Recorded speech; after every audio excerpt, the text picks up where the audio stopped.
Blood stained the silk sheets, a stark, violent crimson against pure white. Nathaniel expected to find an assassin waiting in the dark. Instead, he found her, trembling, shattered, and bleeding.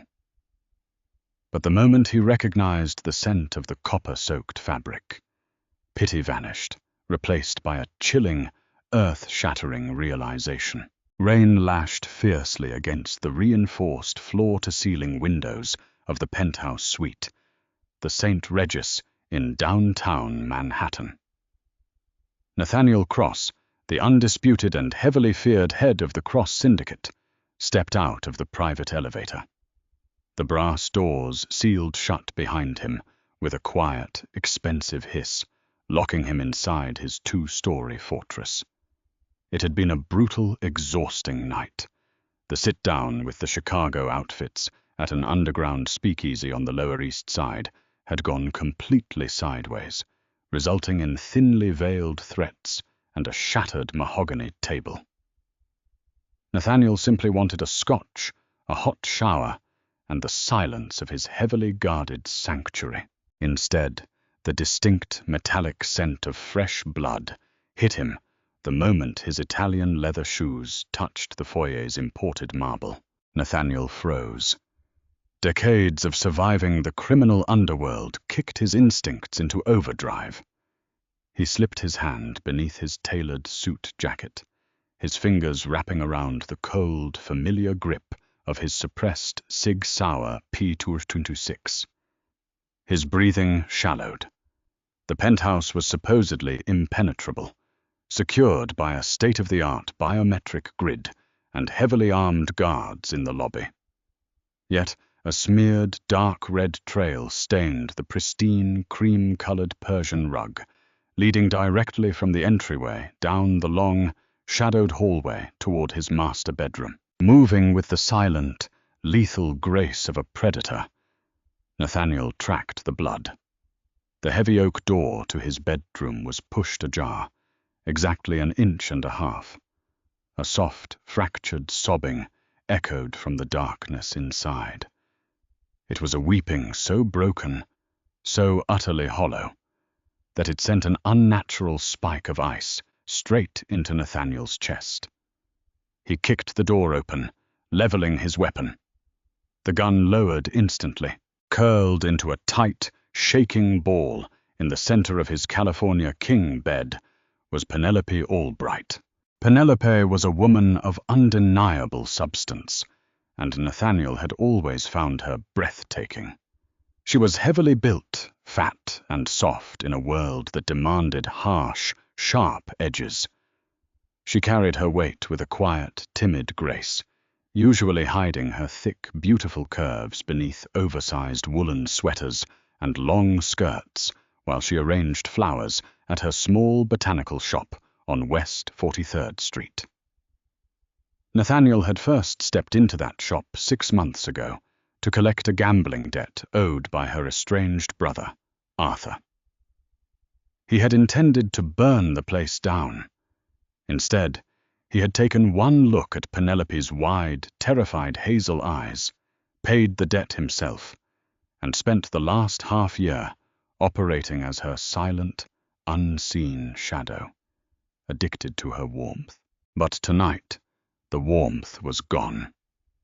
The custom navy blue Marina Rinaldi evening gown he had anonymously gifted to her for a local community gala was ruined.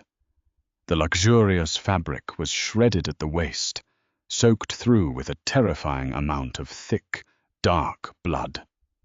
It coated her pale, trembling hands and stained the side of her tear-streaked face. "Penny," Nathaniel breathed, the sound tearing through the quiet room. Penelope flinched violently, pressing her back against the mahogany headboard. Her hazel eyes were blown wide, dilated with pure, unadulterated shock. She looked at him as if he were a ghost, her chest heaving as she struggled to pull air into her lungs. "I'm sorry," she choked out, her voice a wet, ragged rasp. "I didn't know where else to go. I just ran. I couldn't go home, Nathaniel. I couldn't go back there. Nathaniel tossed the gun onto the velvet armchair and dropped to his knees beside the bed. His heart hammered furiously against his ribs, a sensation he hadn't felt since his early days on the streets of Hell's Kitchen. The sheer volume of blood on her dress was catastrophic. A wound that severe would be fatal in minutes. He reached for her, his large, calloused hands hovering over her trembling, heavy thighs, afraid to touch her and cause her more agony. "Where are you hit?" His voice was a low, urgent command, shedding the calm Mafia boss exterior and revealing the desperate man beneath. "Penny, look at me. Look into my eyes. Where is the pain? I'm calling a trauma surgeon right now." "Just tell me where you're cut."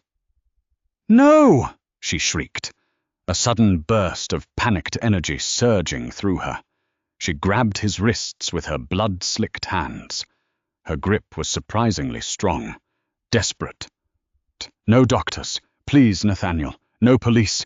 No doctors. You are bleeding to death on my bed, Penelope," he roared, the fear finally breaking his composure. He grabbed the torn edge of the blood-soaked navy fabric at her waist. Without waiting for her permission, he ripped the seam upward, desperate to find the gunshot wound or the knife laceration, so he could apply pressure. The heavy fabric gave way, exposing her soft, pale stomach and the curve of her wide hips. Nathaniel stared. He blinked, his mind struggling to process the visual information. There was no bullet hole. There was no slash. Her skin, though smeared with drying, sticky red streaks, was completely intact. Flawless.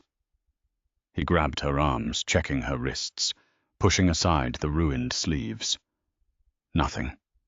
He checked her neck, her back, running his hands over her heavy frame with frantic precision. She wasn't injured. Not a single scratch. Nathaniel sat back on his heels, the air leaving his lungs in a heavy rush. He looked at the vast pool of crimson soaking into his expensive mattress, and then he looked at the blood coating Penelope's trembling hands. "Penny," Nathaniel said slowly, his voice dropping an octave, turning colder, sharper. The realization washed over him, completely altering the gravity of the room. "Whose blood is this?" Penelope stared at him, her chest rising and falling in shallow, erratic jerks. The heavy silence of the penthouse stretched out, amplified by the thunder rumbling over the Manhattan skyline. She pulled her torn dress tightly around her thick body, suddenly overwhelmingly conscious of her weight and her vulnerability under his intense, analyzing gaze. She wanted the floor to swallow her whole. "I didn't mean to do it," she whispered, her voice trembling so violently her teeth chattered. "I swear to God, Nathaniel, I just went to the gala, like the card said.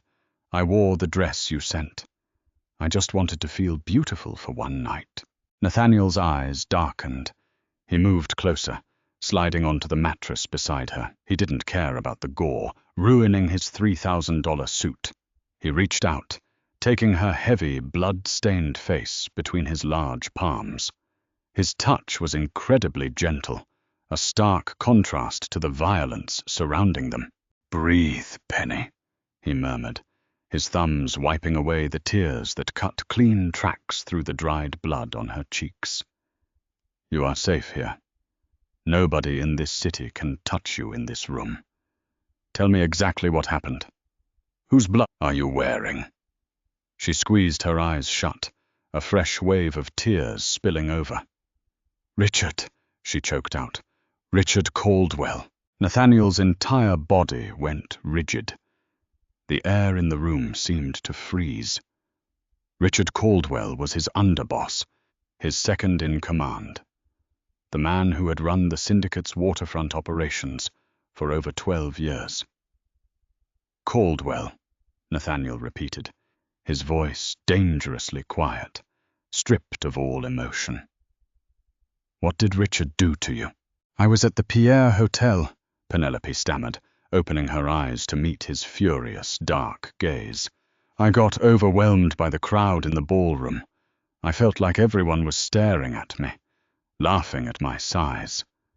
I just wanted to find a quiet place. I wandered into the restricted corridors near the service elevators. I heard voices, angry voices." She paused, swallowing hard, her fleshy shoulders shaking. "It was Richard. He was on the phone. I was talking to Victor from the Bratva. I recognized the name because I've heard you say it when you visit the shop."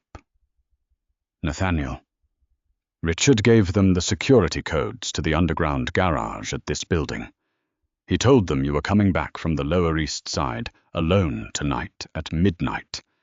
He said, 'Put 2 in his chest and take the crown.'" Nathaniel's jaw clenched so hard his teeth groaned. The pieces slammed into place, the tension with the Chicago outfit, the sudden absence of his usual security detail tonight. It was a coordinated distraction. Caldwell had sold him out. If Nathaniel hadn't left the sit-down 30 minutes early, out of sheer frustration, he would have walked directly into a Russian execution squad in his own garage. "He heard me," Penelope sobbed, the memory pulling her into a state of sheer panic. "I stepped backward and my heel snapped. I fell against a catering cart. Richard hung up and came around the corner. He had a gun. He recognized me. He said he knew you had a soft spot for the fat florist, and that leaving my body in an alley would send you a message." Nathaniel's vision tinted red. A murderous, primal rage clawed at his throat. He would not just kill Richard Caldwell. He would dismantle the man piece by piece. "He grabbed me," she continued, her hands hovering over her chest, mimicking the struggle. "He was so strong. He pushed me against the wall, shoved the gun under my chin. He told me to shut up. He said nobody would miss a pig like me. I thought I was going to die. I thought about you, Nathaniel. I thought about how you would walk into that garage and they would slaughter you. I couldn't let them take you." "Penny, what did you do?" Nathaniel asked, his voice raw, almost reverent. "There was a champagne tower," she whispered, looking down at her bloody hands as if they belonged to a stranger. "On the catering cart beside me." He turned his head for 1 second to check the hallway. I grabbed a bottle of Dom Perignon. I smashed it against the marble pillar. He turned back and raised the gun, and I just lunged. She broke down again, burying her face in her hands. I drove the broken glass into his neck. I didn't stop. He fought me. He pulled my dress. He tried to shoot. But I just put all my weight on him and pressed the glass deeper until he stopped moving. There was so much blood, Nathaniel. It sprayed everywhere. He died on the floor, right in front of me, and I just ran out the service doors. I didn't know where to go. I came here." Nathaniel stared at the weeping woman on his bed. The underworld believed Nathaniel Cross was a monster. They feared his ruthlessness, his cold calculation. But looking at Penelope Albright, a civilian, a gentle, plus-sized florist who spent her days arranging lilies and hydrangeas, he realized he had never seen true loyalty until tonight. She had taken a life. She had brutally murdered a hardened, armed Mafia underboss with a broken bottle, using her own body weight to overpower him, solely to protect a kingpin she barely knew. Instead of horror, a profound, obsessive devotion locked into place within Nathaniel's chest. He didn't pull away. He leaned forward and wrapped his strong arms around her thick, trembling waist, pulling her heavy, blood-soaked body firmly against his tailored chest. He buried his face in her messy hair, breathing in the scent of copper and her faint lavender shampoo. "You're not a monster, Penelope," he whispered fiercely against her temple, sealing his promise to her in the bloody darkness of the room. "You are a queen, my queen, and I swear to God, the men who forced you to do this tonight will beg for a death as quick as the one you gave Caldwell." Nathaniel did not let go of Penelope for a long, agonizingly quiet time. The storm outside battered the penthouse glass, a violent symphony that perfectly matched the chaotic drumming of his heart. Finally, when her violent shaking subsided into exhausted rhythmic hiccups, he shifted. He slid one strong arm under the heavy curve of her thighs and the other across her broad back. With a grunt of effort that betrayed no weakness, only absolute devotion, he lifted her off the ruined mattress. Penelope gasped, instinctively clutching his broad shoulders. She was acutely aware of her size. She had spent her entire life apologizing for taking up space. "Nathaniel, put me down. I'm too heavy." "Quiet, Penny," he interrupted, his tone brokering no argument. "You are exactly as you should be. You weigh nothing to me." He carried her out of the blood-drenched bedroom and down the hall into the master ensuite. The sprawling bathroom was a masterpiece of imported grey Carrara marble and brushed gunmetal fixtures. He set her gently on the edge of the massive, sunken soaking tub. The bright vanity lights illuminated the sheer horror of her appearance. The dried blood had crusted in her thick, gorgeous auburn hair and caked beneath her fingernails. Moving with the clinical precision of a man who had cleaned up many chaotic scenes, Nathaniel turned on the brass faucets, adjusting the temperature until steam billowed into the cold room. He knelt before her, entirely ignoring the ruin of his own tailored suit. His large hands moved to the shredded waist of her navy gown. "May I?" he asked softly, looking up into her wide, hazel eyes.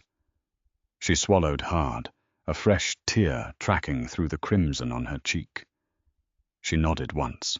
With absolute reverence, Nathaniel peeled the ruined fabric away from her skin. He did not look at her with pity, nor did he look at her with the crude, demeaning judgment she had endured from men her whole life. As the ruined dress fell to the marble floor, leaving her in only her lace undergarments, Nathaniel looked at her thick thighs, her soft, pronounced stomach, and the heavy, beautiful slope of her breasts, with nothing but pure, unadulterated worship. He guided her into the warm water. As she sank beneath the surface, the water instantly bloomed into a murky, terrifying pink.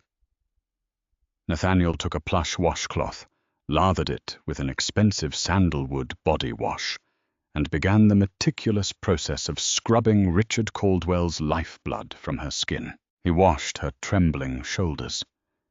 He gently scrubbed the back of her neck. He took her hands. The hands that had driven a broken champagne bottle into a mobster's throat to save his life, and cleaned every single crevice of her fingers. "I thought I was going to die in that hallway," Penelope whispered, her voice echoing off the tile. "He looked at me like I was garbage, like my life meant absolutely nothing because I wasn't some skinny, connected socialite." "Richard was a dead man the second he put his hands on you," Nathaniel replied, his voice a low, gravelly promise as he poured warm water over her hair. "He just didn't know it. You were merely the executioner of my will tonight, Penelope. You did what had to be done." As he wrapped her in a massive, heated cotton towel, Nathaniel's encrypted satellite phone vibrated in his jacket pocket on the floor. He stepped away, picking it up. The caller ID flashed the name Sullivan Hayes, his top fixer, a ghost in the New York underworld, who specialized in making massive problems disappear before the NYPD even caught the scent.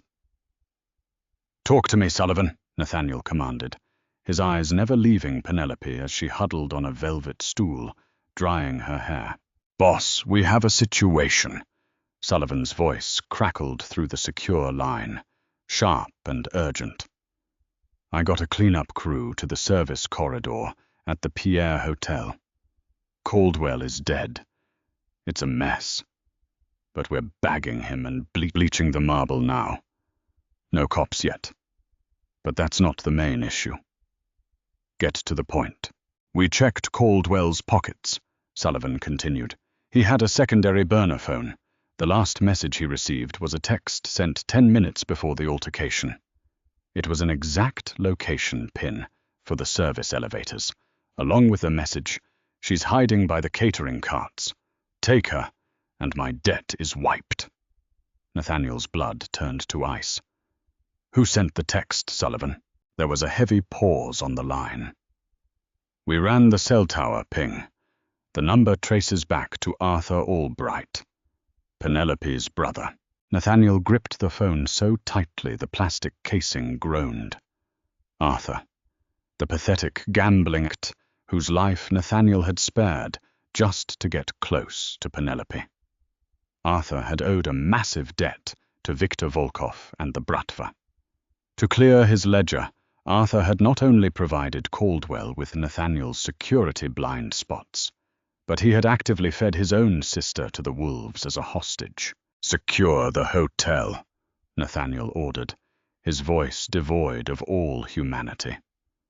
"Then pull Dominic and the strike team. I want the underground garage of the St. Regis locked down. The Russians are waiting for me down there. And Sullivan? Find Arthur.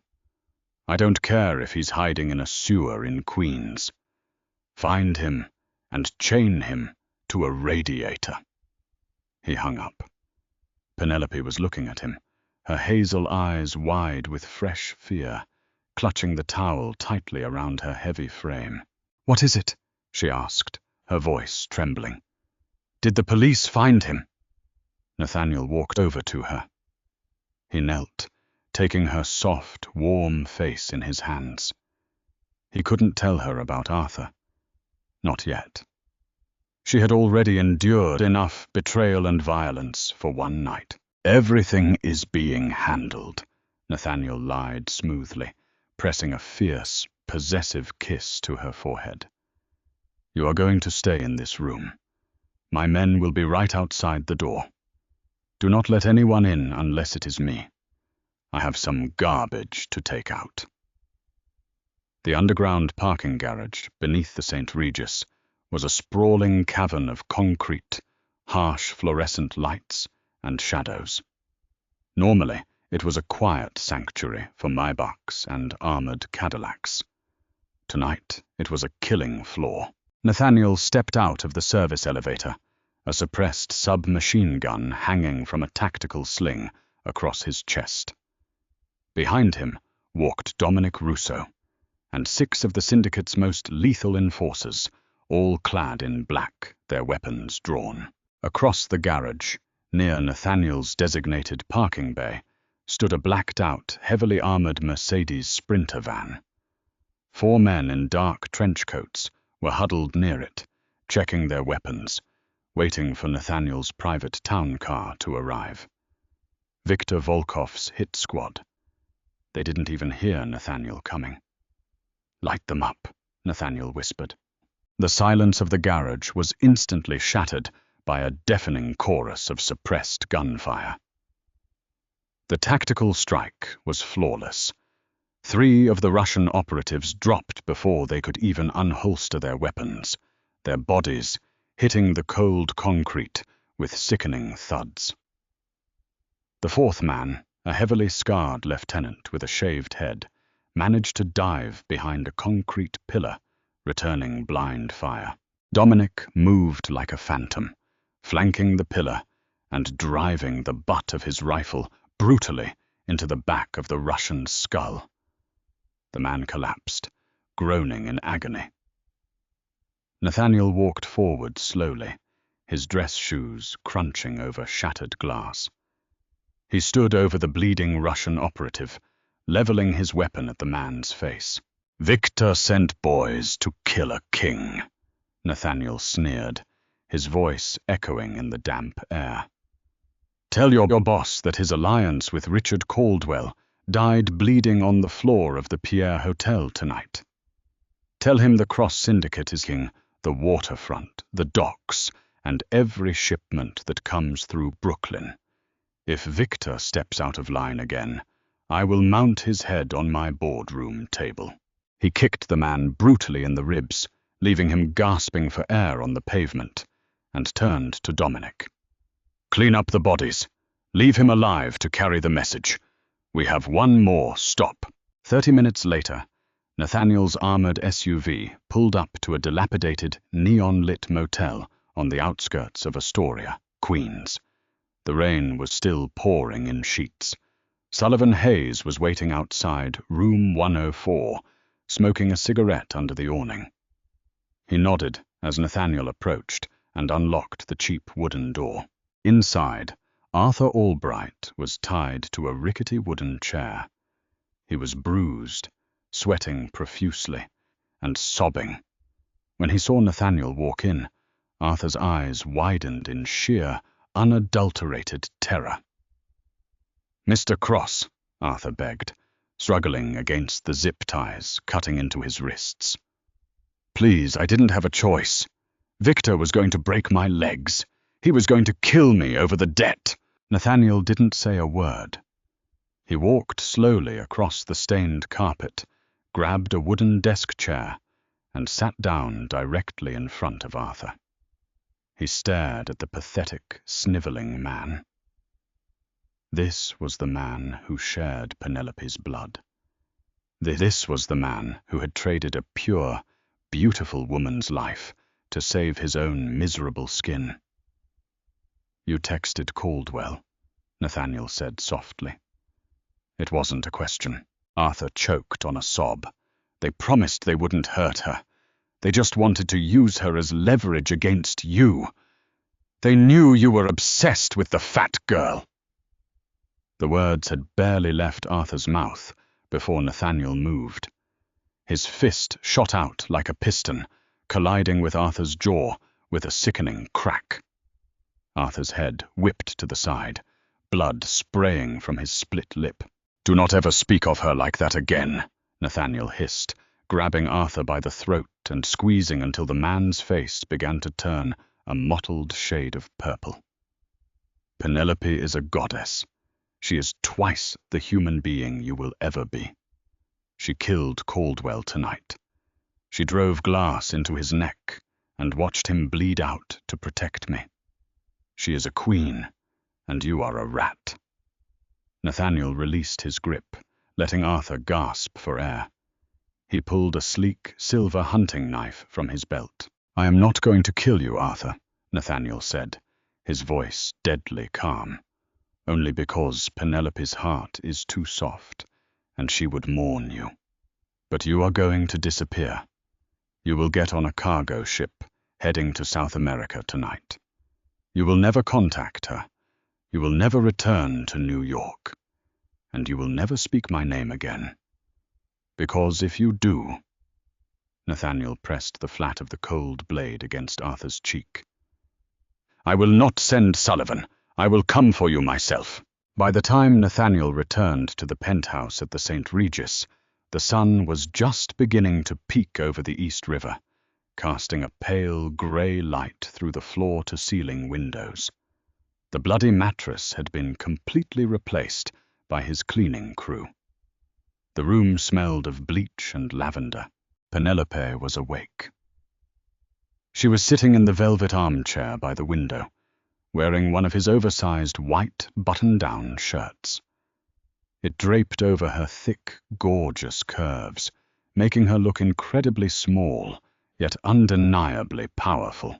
Nathaniel took off his ruined jacket and walked toward her.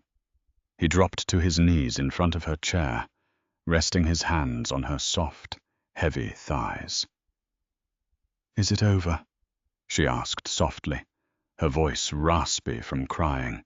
"It's over," Nathaniel promised, looking up into her eyes. "Caldwell is gone. The Bratva has been dealt with. You are safe. You will always be safe with me, Penny." She reached out, her fingers gently tracing the hard line of his jaw. The innocence of the florist was gone, replaced by a dark, beautiful understanding of the world she had just violently entered. She had shed blood for this man. She had claimed her place at his side. "They won't stop, will they?" she whispered. "Because of who you are." "Let them try," Nathaniel replied, burying his face in the soft warmth of her stomach, finally finding his peace. "They will learn what happens when they threaten the Queen of the Cross Syndicate." Wow, what an incredible and dark journey. Penelope went from a quiet, self-conscious florist to a fierce Mafia queen who wasn't afraid to get her hands dirty to save the man she loves. Nathaniel's absolute devotion to her, protecting her from her own brother's betrayal, proves that true love in the underworld is ruthless. If you loved this dramatic Mafia romance and want more thrilling stories, hit that like button, share this video, and subscribe to the channel now.